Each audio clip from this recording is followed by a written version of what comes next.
இந்த 21 நாள் உபவாச ஜபத்தில் கடைசி நாளில் நம்ம எல்லாரும் கூடி வந்திருக்கிறோம். இந்த நாளில் நம்ம தேவனுக்கென்று பரலோகத்தில் துதிக்கக்கூடிய துதியை பற்றி பார்க்கக்கூடியதாக இந்த தீம் நம்ம இன்னைக்கு கொடுத்துருக்கிறோம். இன்றைக்கு அநேக காரியங்களுக்காக நீங்கள் ஜெபித்திருக்கிறீங்க, அநேக காரியங்களுக்காக நீங்கள் உபவாசம் எடுத்து ஆண்டவருடைய சத்தம் கேட்கணும், ஆண்டவருடைய காரியங்களை அறிஞ்சு கொள்ளணும்னு சொல்லக்கூடியதான். ஆனால் சில நேரங்களில் என்ன ஆகும் அப்படின்னு சொல்லி பார்த்தா, நான் ஜெபிச்சேன் ஆனால் எனக்கு பதில் கிடைச்சதா கிடைக்கலையான்னு தெரியல, எதுவுமே மாறாதது போல இருக்கு அப்படின்னு சொல்லக்கூடிய ஒரு சூழ்நிலை உங்களுக்கு உண்டாகலாம். யோனா புஸ்தகம் 2வது அதிகாரத்தில் ஒரு சம்பவம் பார்க்கிறோம். நம்ம எல்லாருக்கும் நல்லா தெரிஞ்ச ஒரு சம்பவம். யோனா மரித்து போகிறார். மரித்து போய் பாதாளத்தில் போய் உட்கார்ந்துருக்கும் போது அவருடைய சரீரம் மீனுடைய வயிற்றுல இருக்கு. இப்ப பாதாளத்தில் இருந்து யோனா ஜெபிக்கக்கூடிய காரியம் யோனா 2வது அதிகாரத்துல 7வது 8வது வசனம் பாருங்க. யோனா 2வது அதிகாரம் 7வது வசனம் பாருங்க. என் ஆத்துமா என்னில் தொய்ந்து போகையில் கர்த்தரை நினைத்தேன். என்ன? நான் when my soul fainted within me, I remembered the Lord, and my prayer went to the Lord into your holy temple. அப்பொழுது என் விண்ணப்பம் உமது பரிசுத்த ஆலயத்திலே உம்மிடத்தில் வந்து சேர்ந்தது. பாதாளத்தில் இருந்து ஒருத்தன் கூப்பிடுறான். எப்படி? கர்த்தருக்கு சத்தத்தை கீழ்ப்படியாம அவர் சொன்னதுக்கு எதிர் திசையில போய் அவன் என்ன மரிக்க தள்ளப்பட்டு மரித்தவனாய், அவன் கீழ்ப்படிதல் இல்லாதனால மரிச்சவனா அவனுடைய ஆத்துமா பாதாளத்துக்கு போய் உட்கார்ந்து இருக்கும்போது அந்த பாதாளத்துல இருந்து தேவனை நோக்கி கூப்பிடுகிறான். அப்ப அவருடைய விண்ணப்பம் எங்க வருது? மரித்தவனுடைய ஜெபம் எங்க வருது?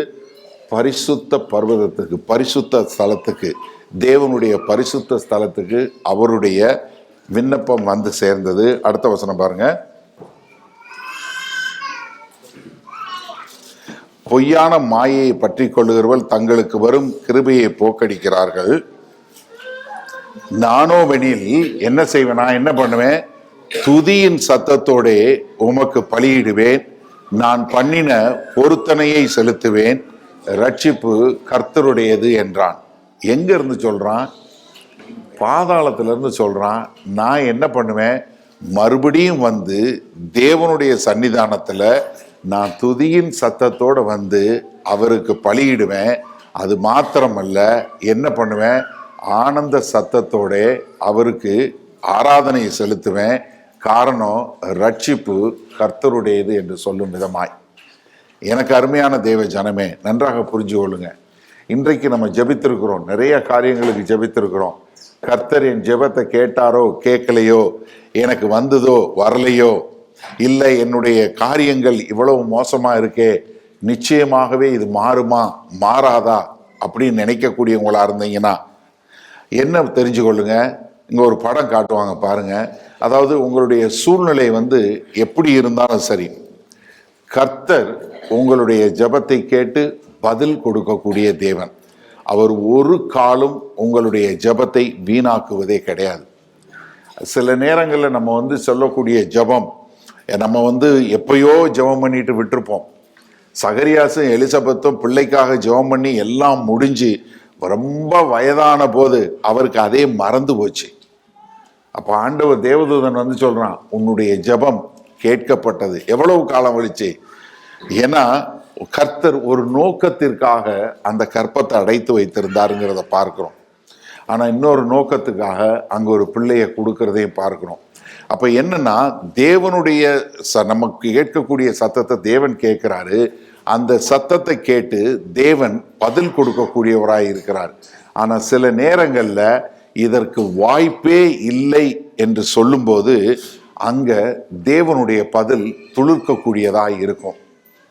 இது ஒரு சகோதரிக்கு ஆண்டவர் கொடுத்த தரிசனத்துல கொடுத்த படம்.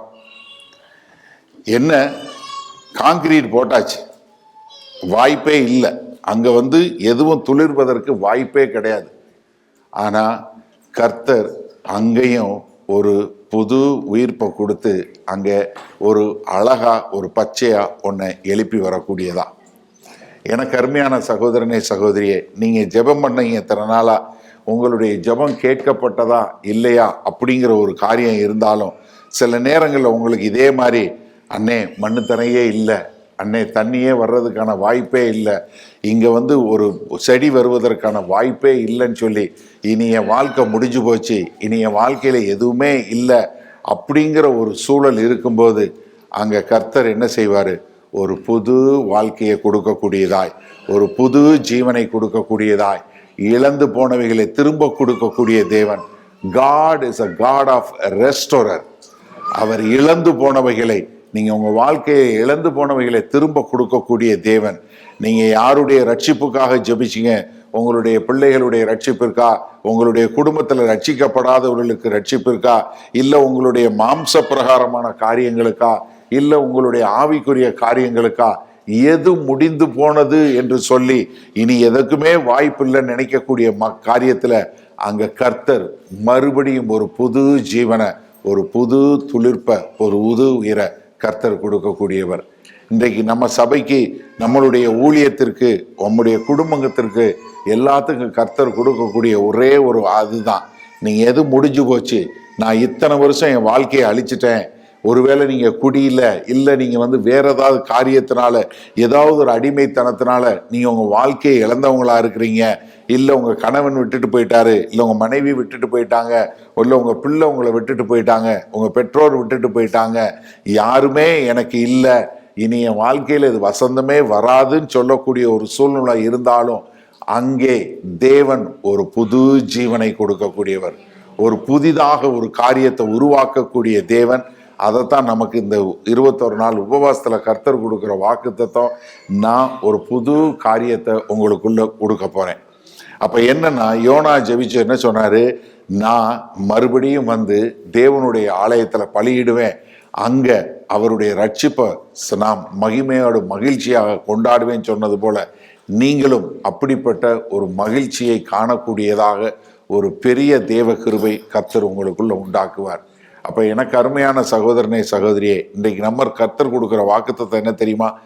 நம்மை மறுபடியும் எடுத்து கட்டப் போகிறார், அடுத்த நிலைக்கு கொண்டு செல்ல போறார்.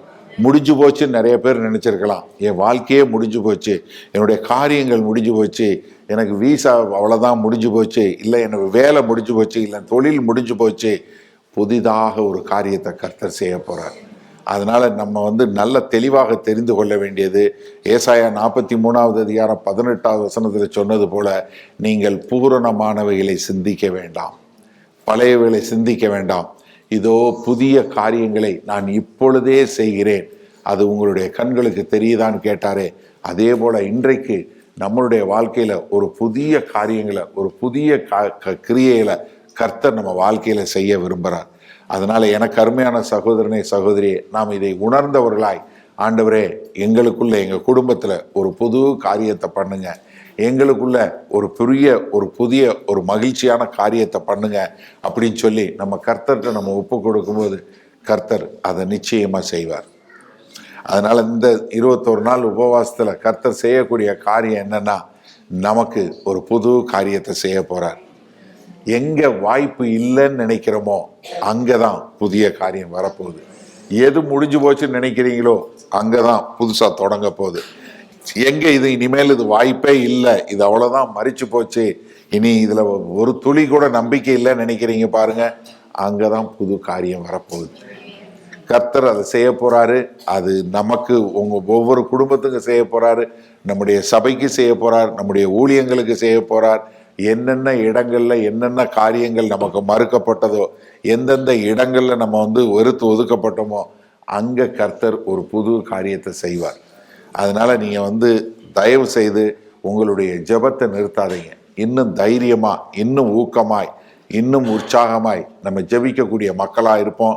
அப்பொழுது கர்த்தர் நம்முடைய ஜெபத்தை கேட்டு காரியங்களை செய்வார். இப்போ நம்ம ஜெபிக்க போறோம். முதல்ல எப்படி ஜெபிக்க போறோம்னா, நீங்க குடும்பமாக சேர்ந்துக்கோங்க, தனியாக இருக்கிறவங்க வேற ஒருத்தவங்க கூட சேர்ந்துக்கோங்க. நம்ம எல்லாரும் சேர்ந்து ஒரு ஒரு குழுவா கூடிக்க போறோம், நம்ம ஜெபிக்க போறோம். சரியா? ஒரு 5 நீங்க ஒரு குடும்பமா 4 பேர் இருந்தீங்கன்னா சேர்ந்துக்கோங்க, இல்ல 2 ஃபேமிலி சேர்ந்துக்கோங்க. முதல்ல உங்க ஃபேமிலிக்கு நீங்க ஜெபிக்க போறீங்க, அதுக்கப்புறம் அவங்க அடுத்த ஃபேமிலிக்கு ஜெபிக்க போறீங்க. ஸோ அதனால நம்ம இந்த 21வது நாள் கடைசி நாள்ல நம்ம ஜெபிக்கிறது கொஞ்சம் நேரம் எடுக்க போறோம். மகா கிருபையும் இரக்கம் நிறைந்த எங்கள் அன்பின் தகப்பனே, கர்த்தாவே, இந்த ஒரு ஆசீர்வதிக்கப்பட்ட அருமையான நல்ல நாளுக்காய் நன்றி. இது இந்த 21 நாட்களும் இந்த வருஷத்துல நாங்க எப்படி இருக்க வேண்டும், எதை செய்ய வேண்டும் என்பதை குறித்து எங்களுக்கு மிக தெளிவாக விளக்கி கொடுத்திருக்கீங்க ஆண்டவரே. இதோ நாங்கள் உபவாசித்து இந்த 21 நாள் ஜெபித்தோம். இது ஒரு நல்ல தொடக்கம் ஆண்டவரே. இது இந்த வருஷம் மாத்திரம் இல்ல, இந்த மாதம் மாத்திரம் இல்ல, இது எங்களுடைய வாழ்க்கை முறையாய் மாற எங்களை ஒப்பு கொடுக்கிறோம். இனி ஒவ்வொரு குடும்பமும் ஒவ்வொரு நாளும் குடும்ப ஜெபத்திலும் தேவனுடைய வார்த்தையிலும் தரித்திருந்து வாழ எங்கள் தேவன் கிருபை பாராட்டுங்க. எல்லாவற்றையும் உடைய கரங்களில் ஒப்படைக்கிறோம். மீட்பெரும் இரட்சகருமாகிய இயேசு கிறிஸ்துவின் மூலம் ஜெபிக்கிறோம் ஜீவனுள்ள வல்ல பிதாவே. ஆமென்.